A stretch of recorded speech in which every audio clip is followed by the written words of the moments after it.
दिनै 15 फेब्रुवारि दुलाराय बर' फरायसा आफादनि 57थि गायसननाय सान बोसोरफ्रोमबो फालिबोनाय बादिनो देग्लायबो दुलाराय बर' फरायसा आफादनि 57थि गायसननाय सानखौ बाक्सा जिल्ला सालबारि फरायसालिमानि गेलेग्रा फोथाराव सानसेनि मेहेरगोनां हाबाफारिजों बाक्सा जिल्ला एबसुनि हेफाजाबाव मिरुनाङै गाजा गोमजायै फालिदों। खौरांनि गेजेरजों दुलाराय बर' फरायसा आफादनि आफादगिरि दिपेन बर' बिथाङा मा बुंखो आबुङै मिथिना लानि। एबसुनि दिनै गोथार जोनोम सान फाउन्डेसन डे 57थि गायसननाय सान आरो दिनैनि बे गोथार सानावनो 1967 मायथाइनि 15 फेब्रुवारियाव क'क्राझार ट्राइबेल रेस्ट हाउसआव एबसुआ जोनोम मोनदोंमोन आरो बै समाव बानेश्वर बसुमतारी कनकेश्वर नार्जारीखौ आफादगिरि गाहाय नेहाथारि हिसाबै बिबान होदोंमोन। दिनै बिथांमोननि सोरगोआरि जिउमानि थाखाय आनान गसाइनियाव आरज गाबदों। बड'फाया दुलाराय बर' फरायसा आफादाव बिबान लानानै आफादगिरि महरै बड'लेण्ड आन्दलननि मोनसे जावरिखांनाय बर'फोरखौ फोजाखांनायनि खामानि मावदोंमोन आरो बड'लेण्ड दाबिजों दिनै बिथांनि लामा हान्थिनायजोंनो BSc BTC BTR गोरोबथा मोनफैबाय। बिथांनि सोरगोआरि जिउमानिसिम आङो इसोरनियाव आरज गाबदों गोजोननि थाखाय आरो बड'लेण्ड सोमावसारनायाव जायफोरा मुंख्लं जाबाय बै मुंख्लं शहीद बिथांमोननि आलो गोजोननि थाखायबो आं इसोरनियाव आरज गाबदों।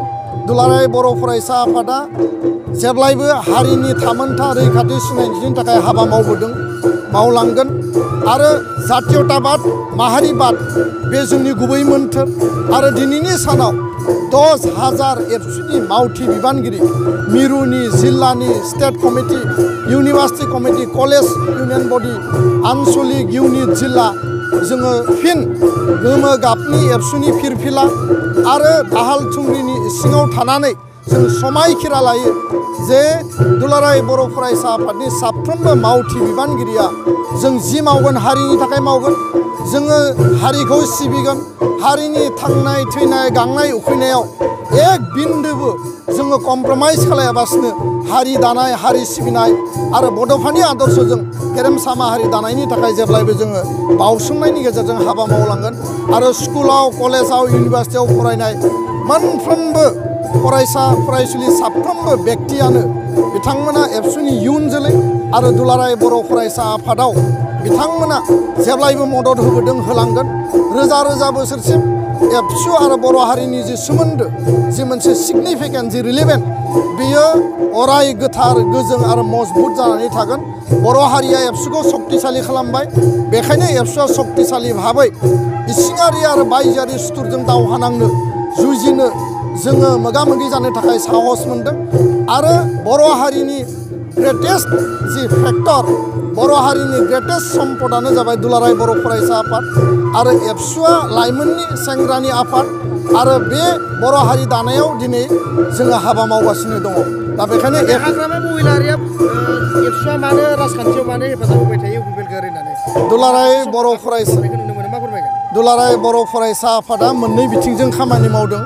मोनसे जाबाय बड'लेण्ड आन्दलन आलादा रायजोनि दाबि, बे मोनसे राजनितिक दाबि आरो राजनितिक दाबिखौ राजनितिक भाबै समाधान खालामनायनि थाखाय हाबा मावबोदों आरो टाइम एन्ड सिटुएसनखौ नायनानै जोङो थांखि लाबोदों। समाज फोसाबनांगौ, समाजखौ गोग्गो गोथार खालामनांगौ, फारसेथिं गुन गोनां सोलोंथाइ लाबोनांगौ, राव थुनलाइनि खामानि मावनांगौ, गासै बिथिंनि जौगानाय रांखान्थि बिथिंनि जौगानाय बिनि थाखाय एबसुआ हाबा मावदों। दा बेखायनो जाय जेखि बुङा मानो हाग्रामा महिलारि बिथाङा एबसुखौ मोजाङैनो बुजियो, गोथौयै बुजियो, नाथाय बिथाङा बुजिनानैबो मालाबा नङा मालाबा गाव माखासे एबसुनि सायाव जि मोनसे बिसास जि मोनसे बिनि फोथायनाय बियो जेब्ला खम जादों अब्लानो एबसुखौ आक्रमन खालामदों। बिथाङा मिथिगौ एबसुआ मालाबाबो दुरबल नङा, एबसुआ बयनिख्रुइबो सक्तिशालि आरो एबसुनि जि गोबौ मोनसे ब्रेन यां जेनेरेसननि मोनसे शार्पेस्ट ब्रेन बे दुलाराय बर' फरायसा आफादाव दङ आरो जातिखौ भाइब्रेन्ट दानो थाखाय एबसुआ हाबा मावदों आरो बेखायनो राजनितिक क्षमतानि थाखाय बिथाङा मालाबा बेबायदि बाथ्राखौ बुंदों। बिथाङा जेसेबांनो एबसुखौ रायगोन बिथाङा दुरबल जागोन, सक्तिहीन जागोन आरो जोङो रावबो बेक्ति रावबो दलजों जोंहा सुथुर गैया। जातीय स्वार्थआवसो जोङो सिद्धान्त आरो हाबा मावनो बाध्य जादों आरो बेखौनो बिथाङा जुदि सानदोंबा बिथांनि हेंथायै मावनाय बे बिथांनि गोरोन्थि साननाय आरो बेखायनो क्षमतानि लालसाखौ गारनानै जाति दानायनि थाखाय गासैबो राजखान्थि आफादा खामानि मावनांगौ आरो जाति दानायनि थाखाय हाबा मावोब्ला दुलाराय बर' फरायसा आफादा जोङो बयखौबो बजबनानै हारिनि सार्थआव आवगायलांनो थाखाय जों जेब्लाबो हाबा मावलांगोन। जिहेतु बिटिआर एकर्डनि माखासे दफाफोरा खावसे जाफुंबाय आरो खावसे जाफुङाखै नाथाय दुलाराय बर' फरायसा आफादनिफ्राय जुदि जाफुङाबा मा राहा लागोन होनना फोरमायगोन? बिटिआर गोरोबथानि माखासे दफाया 4 बोसोराव मावफुंजाबाय, गोबां दफाया मावफुंजानो आद्रा दंबावो। सिमा बारायनांगौ, 6 शिड्युल एमेन्डमेन्ट खालामनांगौ, कार्बि आंलं ST हिलनि जेंना थाबाय, फारसेथिं बर' कसारि काउन्सिलनि गामि थिसननाय, बे जेंनाफोरा दिनैबो भारत सरकार आसाम सरकारनि मजियाव पेन्डिं जानानै दङ। दा बेखायनो जों बुंदों जे सरकारा टाइम बाउन्ड स्पिड इमप्लिमेन्टेसन खालामनांगौ। भारत सरकार आसाम सरकारा गावनि प्रतिश्रुति कमिटमेन्ट नेशनेल कमिटमेन्टखौ मावफुंनांगौ, पुरा खालामनांगौ। आरो जों बुंदों जे सम थानायाव जुदि सरकारा बे गासै बिथिंफोरखौ सुस्राङाब्ला मावफुङाब्ला फैबाय थानाय समाव दुलाराय बर' फरायसा आफादा गणतान्त्रिक पन्थानि गेजेरजों बर' हारिनि खौसेथिनि मोनसे डेम' आरो मास पिपलनि जि मोनसे समर्थनखौ लानानै भारत सरकारनिसिम जोङो आवाज दैखांगोन आरो बेखौ समानो थिनगोन।